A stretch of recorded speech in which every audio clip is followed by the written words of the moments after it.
os seus pecados estão aqui narrados. Você não pode entrar no céu. Depois que foram abertos os livros, está escrito assim: e abriu-se outro livro, que é o livro da vida. E todos quantos não foram achados com o nome no livro da vida, foram lançados dentro do fogo. Vocês percebem isso aqui? O compromisso que nós temos de andar em conformidade com a palavra de Deus. A fé nos foi dada pela obra de Jesus, mas nosso coração aceitou. E nós estamos comprometidos com Deus a vivenciar nossa fé. É uma batalha. Eu já vi alguém falar: o inimigo já está vencido. Bom, Jesus venceu ele mesmo. Venceu, sim, sem dúvida. Só tem um detalhe: você não terminou de vencer ele não, hein? Ah, mas eu tenho fé. E enquanto a fé estiver no seu coração, você vai vencê-lo. Se você tombar com a fé no coração, você será uma vencedora, será um vencedor. Mas ninguém se proclame vencedor antecipadamente, não. Hoje, se eu me levar hoje, eu vou para o céu. Eu tenho convicção disso. Mas se me tornar um pecador amanhã e tombar no pecado, eu não vou ver o Senhor, não. Porque a palavra é essa: sede santo, porque eu sou santo. E sem santidade ninguém verá Deus. Aqui é a proposta do apóstolo Paulo: sacrifício vivo, santo e agradável. A nossa fé nos leva à santificação. Eu não salvo pelas minhas obras, mas as minhas obras podem me condenar, porque elas vão denunciar que eu perdi minha fé em algum momento da minha vida. Essa é a proposição de Paulo: não vos conformeis com este mundo. Mesmo que você seja, é necessário às vezes, deixado de lado, não tem problema. Eu me lembro, irmãos, que quando eu obedeci a Deus, como que foi difícil para mim, porque as pessoas não entendiam as coisas. Não é que elas eram más, elas não são más, elas não entendiam a minha conversão. Foi uma dificuldade tremenda, uma revolta, porque eu havia mudado. Mas acontece, irmãos, que aconteceu comigo o que aconteceu com vocês. O Espírito de Deus entrou em mim. Depois que o Espírito de Deus toma posse de um ser humano, ele não pode ser o mesmo mais. A mudança é tão radical que Jesus falou para Nicodemos: você tem que nascer outra vez, Nicodemos. Não é isso? Não vos conformeis com esse mundo, mas transformai-vos pela renovação do vosso entendimento. Essa transformação é essa regeneração, a mudança. Quando nós entendemos a vontade de Deus, nós somos outra pessoa. Para que experimenteis qual seja a boa, agradável e perfeita vontade de Deus. Porque a vontade de Deus é perfeita, ela é boa e é agradável, mas os homens não chegam a ter acesso a isso. No nosso meio temos que viver à margem da vida espiritual.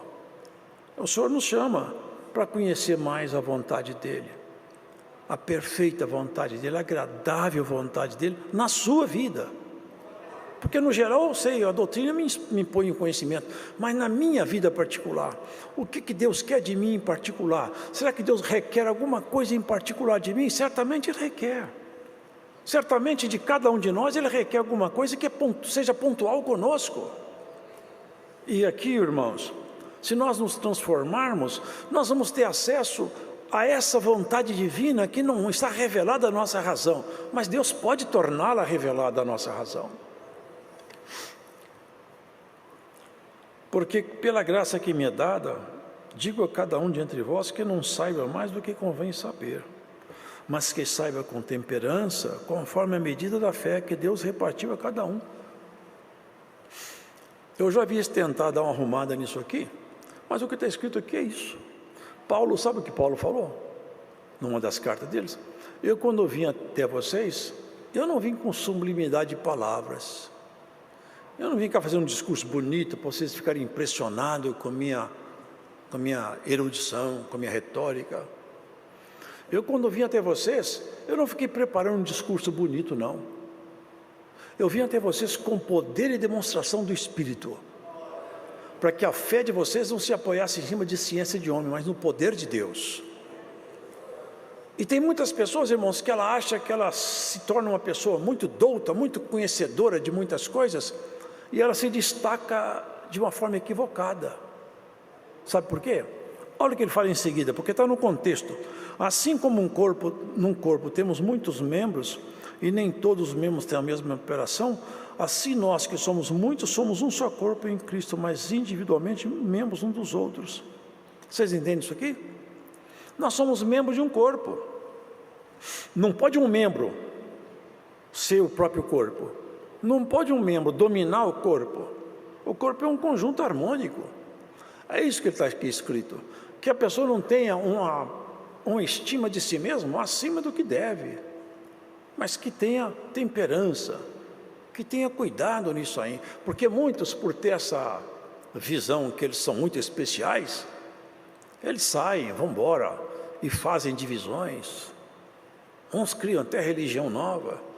Porque, irmãos, eles se acham notável demais. Aqui na frente eu li, aqui, ó, em algum trecho escrito, olha: não ambicioneis coisas altas, mas acomodai-vos às humildes. Não sejais sábios em vós mesmos. Se nós não vamos ser sábios em nós temos que ser sábios. Aonde está a minha sabedoria então? Está em Deus. Nós temos que ser sábios. Como ele recomenda que eu não seja sábio em mim mesmo, não é que eu não tenha que ter conhecimento.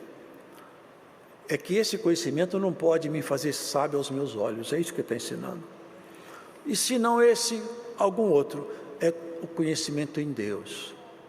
É estar ligado e conectado com Deus. Porque aqui ele fala: nós que somos muitos, somos um só corpo em Cristo. Mas individualmente somos membros uns dos outros. Nós somos parte, irmão. O corpo de Cristo é parte. Isso aqui é o corpo de Cristo, mas não é só esse grupo aqui. É universal. Aonde tiver um homem ou uma mulher com o Espírito Santo, ele faz parte do corpo de Cristo. E essa unidade que Paulo está ensinando a preservar. De modo que, tendo diferentes dons, segundo a graça que nos é dada, se a profecia, seja ela segundo a medida da fé.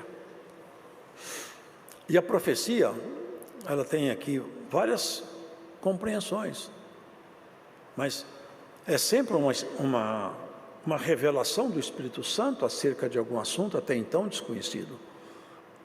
Paulo, uma ocasião, ele estava indo para Jerusalém. Chegou até ele um homem chamado Ágabo. Ágabo era um profeta. Ele tinha o dom da profecia. Ele pegou a cinta de Paulo, me empresta a cinta. Pegou a cinta de Paulo, amarrou suas mãos. Falou assim: assim diz o Espírito Santo ao dono dessa cinta, assim te farão em Jerusalém. Profetizando que ele ia ser amarrado e preso em Jerusalém. Os irmãos até choraram. Falei: Paulo, não vai lá. Falei: eu estou disposto, não é a ser preso só, estou disposto a morrer pelo amor de Jesus. E foi preso e depois foi assassinado mesmo em Roma. Esse mesmo profeta tinha anunciado: vai ficar um tempo sem chover, uma grande seca, uma grande fome, e cumpriu. Paulo escreveu para Timóteo: Timóteo, olha o que ele fala: milites pelo dom que há em ti, o qual te foi dado por profecia e por imposição da mão do presbitério. Então os dons de Deus, eles têm que apresentar-se entre nós porque eles são doutrinais. Mas se alguém tem um dom, ele não é o corpo, é apenas um membro. Ele não pode se engrandecer sobre os demais. Nenhum dom pode tornar ninguém maior. O dom é para tornar o corpo de Cristo saudável. O dom de Cristo vem para aqui, para trazer riqueza para a igreja. Quem tem o dom não se beneficia dele, é a igreja que se beneficia do dom. É isso que Paulo está ensinando aqui, irmãos. De modo que, tendo diferentes dons segundo a graça que nos é dada, se é ministério, seja em ministrar. Nós que estamos no ministério, nós temos que ministrar, ensinar, passar a palavra, passar o conhecimento da palavra de Deus para a igreja. Esse é o nosso mistério, é a nossa função. A ensinar a igreja a meditar na eternidade, a meditar na vida eterna, preocupar-se com sua própria vida pessoal, ver como está conduzindo a sua relação com Deus. Tem um termômetro. Tem um termômetro. O termômetro é esse. O Senhor Jesus falou assim: